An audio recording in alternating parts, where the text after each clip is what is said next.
Meron na ba kayong pupuntahan this summer? Kung wala pa, bakit hindi bisitahin ang Islas de Gigantes o Island of the Giants sa probinsya ng Iloilo?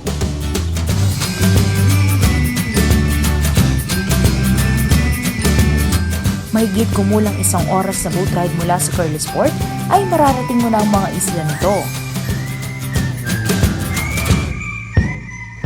Kakaiba ang isla na ito dahil meron lamang itong nag-iisang puno. Sandbar ba ang hanap mo? Meron din yan dito sa Panay Island.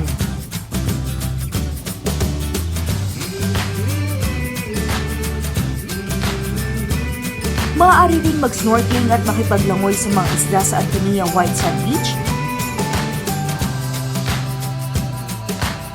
at Little Boracay o Tinagong Dagat. No kayak? No problem!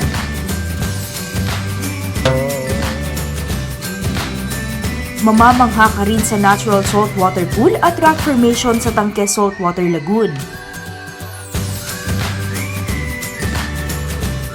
At syempre, hindi natin pwede palampasin ang islang ito na kilala rin bilang Selfie Island. Hindi ka kasi pwedeng mawala ng picture sa famous spot nito.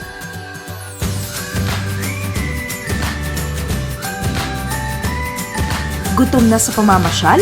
Tikman ang fresh seafood sa isla gaya ng wasay-wasay, kasag at ang sikat dito na piso scallops na paniguradong hindi mo tatantanan. Kaya ano pang hinihintay nyo? Tawagin na ang barkada at pamilya. Let's go out of town to Islas de Gigantes, Iloilo. Para sa masayang Islas de Gigantes Tour at Panay Island Tours, hanapin lang ang Las Islas Travel and Tours.